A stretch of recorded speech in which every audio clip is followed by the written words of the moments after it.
Episode 82. Not Fair. Jake walked over and glanced at Serena, but quickly, his gaze fell on Alan. "Thank you, sir." Jake reached out a hand toward him. "If it were not for you, my wife might fall." Serena suddenly felt flattered. He was thanking someone else for her. However, Alan had caught the key word. Wife. This guy was warning him. Alan curled his lips and reached out his hand as well, shaking with Jake. "No worries, Mr. Robinson." "You know me?" "Mr. Jake Robinson is such a legend that I would be too ignorant if I did not know you. I'm Alan White." "Jake Robinson. Pleased to meet you." "The pleasure is mine." For some unknown reason, Serena felt animosity from the pleasantries. Glancing at Jake and then Alan, Serena felt her tummy grumbling. The two guys almost immediately looked at her. Serena felt embarrassed, smiled and complained. "Starving here." Jake curled his lips and put an arm around Serena's shoulder. "Let's go eat." Serena's heart thumped as she stared, her eyes wide. However, she also felt some level of disgust at the same time. He seemed to be quite skilled at holding a woman. She wondered what it was like when he had Julia in his arms. Feeling bitter, Serena looked a bit depressed. Alan caught her change of mood and glanced at the cold man, who was clearly a harsh person. Jake did not notice how Serena's look had changed. He nodded to Alan and said, "Later." Then, he walked toward Grandpa with his arm on Serena's shoulder. Gazing at the couple, Alan looked quite interested.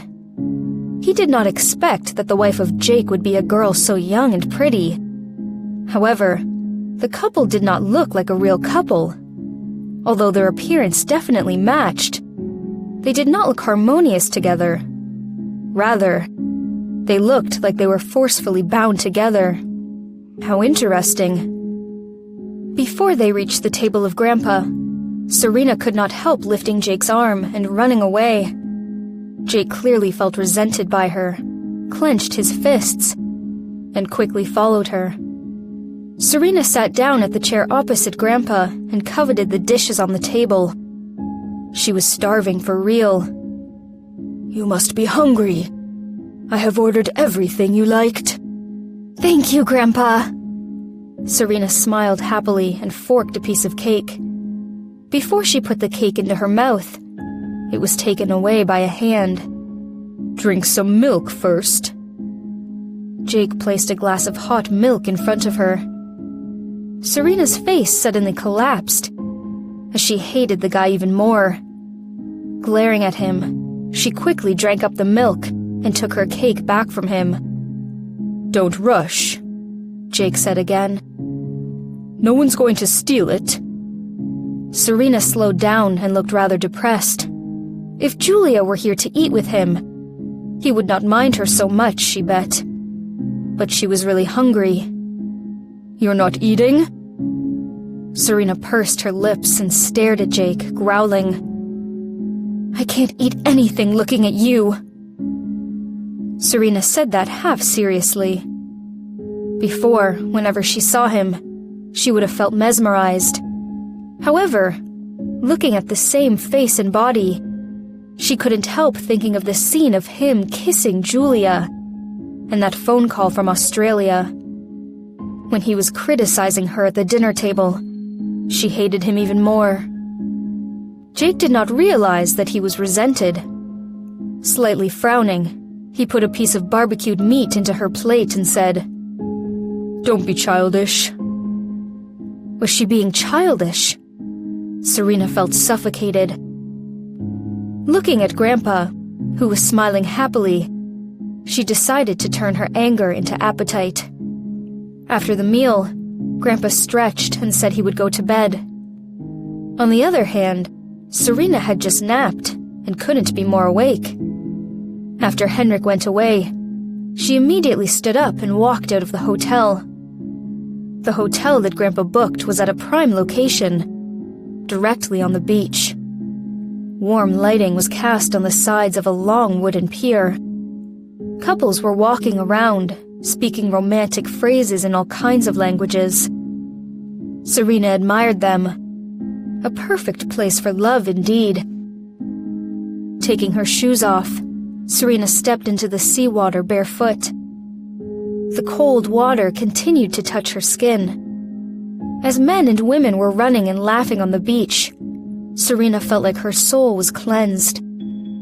At that moment, she did not have any bad thought.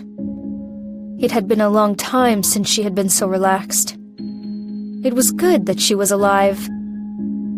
Happy? Hearing the cold voice, Serena froze and looked at him. Jake was wearing a casual outfit that was loose. However, he still looked incredibly cold with his hands in pockets. Turning his head sideways, his eyes were glittering under the warm light. Serena's heartbeat paused as she was mesmerized by the guy. His eyes were like magnets, drawing her in. She couldn't run away. Their eyes locked. Serena clearly noticed that Jake's eyes had become darker. As she looked away and tried to calm herself down, a rough hand grabbed her arm. "Mr. Jake, do you need something?" She sounded nervous as hell. Jake heard Mr. Jake, slightly frowned, and tightened his grip around her arm, asking, "Shall we talk?" Although it was a question, he was not even waiting for her to answer. Serena had to sit with him. The wind blew through her hair, sending a strand next to his nose. Jake clearly smelled her shampoo. Reaching out a hand, he took the strand of hair into his hand, playing with it casually. Smooth like silk. "Why are you scared of me?" Jake asked. Serena had no idea that this was the first thing he'd ask. Scared of him? Maybe. When she had married him for the first time, she was not scared. Everyone said that Jake was a cold person, probably unable to fall in love. However, she did not care at all and repeatedly offended him.